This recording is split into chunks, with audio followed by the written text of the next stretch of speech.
El impuesto es una clase de tributo regido por el derecho público. Los impuestos en la mayoría de las legislaciones surgen exclusivamente por el poder tributario del Estado, principalmente con el objetivo de financiar sus gastos.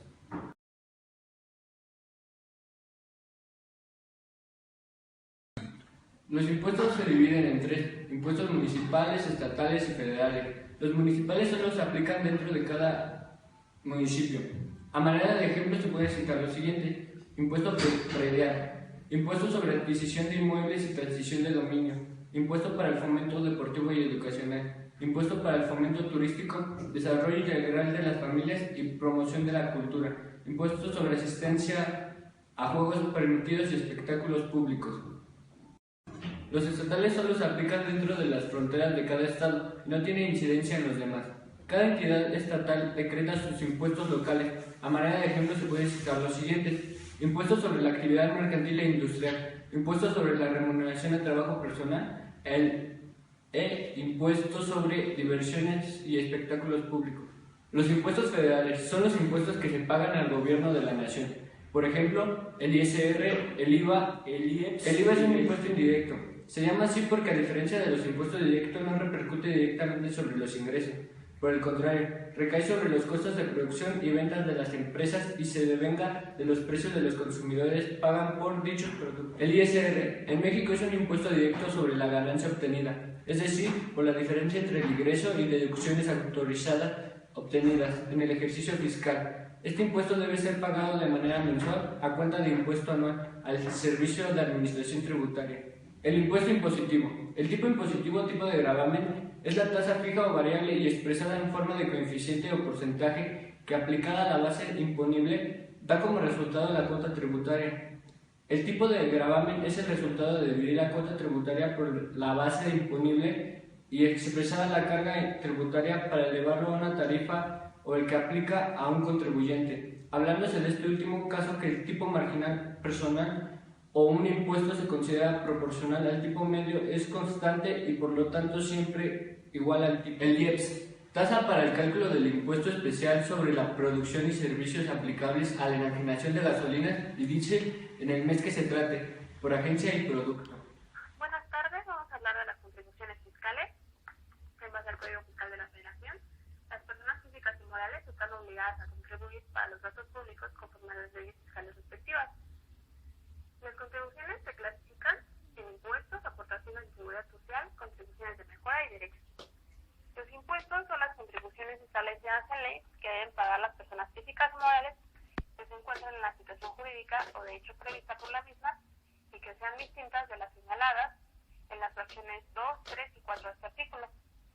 Los derechos son las contribuciones establecidas en ley por el uso o aprovechamiento de los bienes del dominio público de la nación, así como por recibir servicios que presta el Estado en sus funciones de derecho público, excepto cuando se presenten por organismos descentralizados u órganos desconcentrados, en este último caso cuando se trate de contraprestaciones que no se encuentran previstas en la Ley Federal de Derechos. También son derechos las contribuciones a cargo de los organismos públicos descentralizados por prestar servicios exclusivos del Estado. En cuanto a las aportaciones de seguridad social, son las contribuciones establecidas en ley a cargo de personas que son sustituidas por el Estado, en cumplimiento de obligaciones fijadas por la ley en materia de seguridad social, o a las personas que se beneficien en forma especial por servicios de seguridad social proporcionados por el mismo Estado. Y las contribuciones de mejora son las establecidas en ley a cargo de las personas físicas y morales que se beneficien de manera directa por obras públicas. Bien, ahora vamos a hablar de las multas por infracciones de contabilidad. Estas las encontramos en el artículo 34 del Código Fiscal de la Federación. Esta en base al artículo 33 de este mismo código indica cómo debe ser la documentación e información que integra la contabilidad y cómo deben ser los registros contables. Comenzamos con el primer caso: no llevar contabilidad. Por esta infracción se pagarán de 1.200 pesos a 11.980 pesos. Siguiente, en caso de no llevar algún libro o registro especial que obliguen a las leyes fiscales, no cumplir con las obligaciones sobre evaluación de inventario, no llevar el procedimiento de control de los mismos que establezcan las disposiciones fiscales, la multa será de 260 pesos a 5.980 pesos. En caso de no llevar la contabilidad en forma distinta a como las disposiciones de este código o de otras leyes señalan, llevarla en lugares distintos a los señalados en dichas disposiciones es de 260 pesos a 4.790 pesos.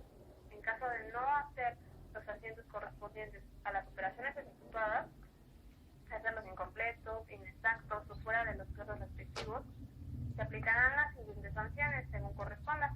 La primera, de 12.070 pesos a 69.000 pesos.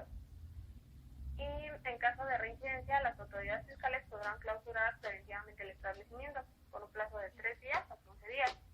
Segunda, de 1.210 pesos a 2.410 pesos, tratándose de contribuyentes que tributen conforme al título cuarto, capítulo 2, sección 2 de la Ley del Impuesto sobre la Renta. En caso de reincidencia, adicionalmente las autoridades fiscales podrán aplicar la clausura preventiva. Tercero, de 12.070 pesos a 79.000 pesos, tratándose de contribuyentes que cuenten con las autorizaciones para recibir donativos deducibles a que se refieren los artículos 79, 82, 83 y 84 de la Ley del Impuesto sobre la Renta y 31 y 114 del reglamento de dicha ley, según corresponda. En caso de reincidencia, además se revocará la autorización para recibir donativos deducibles. En cuanto a no conservar la contabilidad a disposición de las autoridades por el plazo que se establezca en las disposiciones fiscales, es de 13.570 pesos a 77.600 pesos, a la señalada en la fracción 9, cuando se trate de la primera infracción. Tratándose de contribuyentes que tributen conforme al título 4, capítulo 2, sección 2 de la Ley del Impuesto sobre la Renta, la multa será de 1.360 pesos a 2.710 pesos por la primera infracción. En caso de reincidencia, la sanción consistirá en clausura preventiva. En el caso de expedir comprobantes fiscales digitales por Internet, asentando la clave del registro fiscal de contribuyentes de una persona distinta a la que adquiere el bien o servicio a la que contrate con el uso o goce temporal de bienes, será de 10.980 pesos a 109.790 pesos. En caso de no dictaminar sus estados financieros, cuando de conformidad con lo previsto en el artículo 32A de este código hubiera optado por hacerlo o no presentar dichos dictámenes dentro del término previsto por las leyes fiscales, la sanción será de 3 a 5 veces el monto o valor señalado en el comprobante fiscal digital por internet ya para el donativo.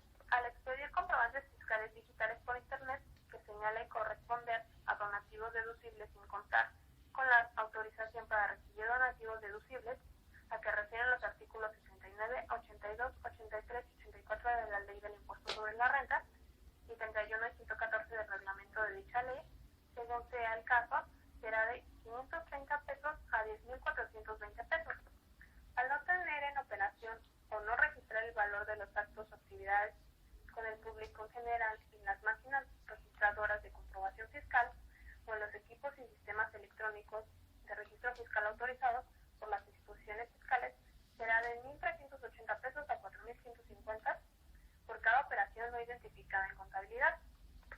En caso de no identificar en contabilidad las operaciones con partes relacionadas a residentes en el extranjero, en los términos de lo dispuesto por el artículo 76, fracción 9 de la Ley del Impuesto sobre la Renta, será de 10.980 pesos a 109.790 pesos.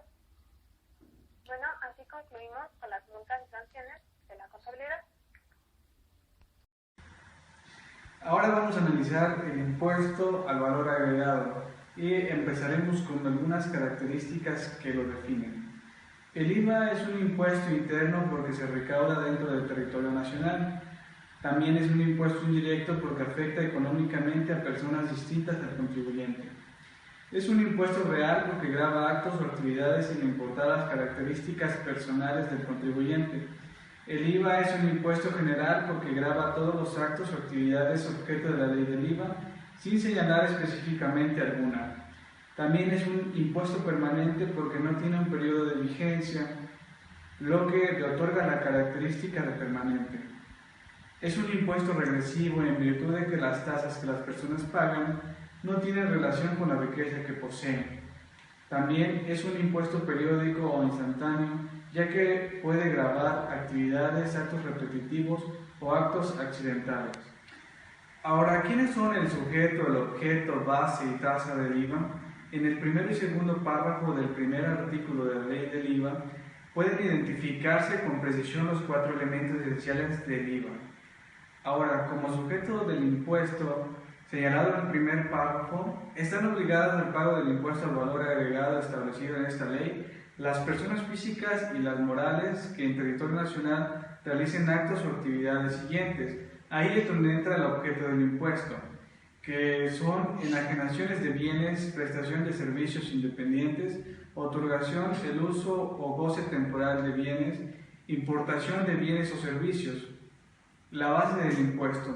Según el párrafo, el impuesto se calculará aplicado a los valores que señala esta ley, y la tasa del impuesto, que está señalada que es el 16%, el impuesto al valor agregado. En ningún caso se considerará que forma parte de dicho. La ley del impuesto al valor agregado, en su artículo 2A, considera una tasa al 0% en los consumos básicos siguientes: la enajenación de animales y vegetales, medicinas de patente, bebidas distintas de la leche, jarabes o concentrados, caviar, salmón ahumado y angulas, saborizantes microencapsulados y aditivos alimenticios, chicles o gomas de mascar, alimentos procesados para perros, gatos y pequeñas especies, hielo y agua no gaseosa, ixtle, palma y lechuguilla, tractores para accionar implementos agrícolas, así como llantas para dichos tractores, fertilizantes, plaguicidas, herbicidas y fungicidas, invernaderos hidropónicos, oro, joyería, orfebrería, piezas artísticas u ornamentales y lingotes,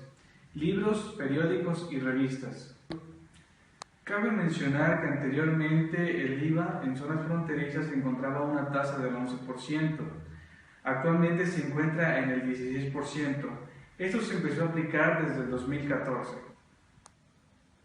Ahora hablaremos de la Ley de Ingresos de la Federación. Esta está compuesta por 3 capítulos. En el capítulo 1 habla de los ingresos y el endeudamiento público, comprendida del artículo 1 al 7. En el capítulo 2 de las facultades administrativas y beneficios fiscales, que está comprendido del artículo 8 al 22. En el capítulo 3 de la información, la transparencia, la evaluación de la eficiencia y la fiscalización y la administración, comprendido del artículo 23 al 26.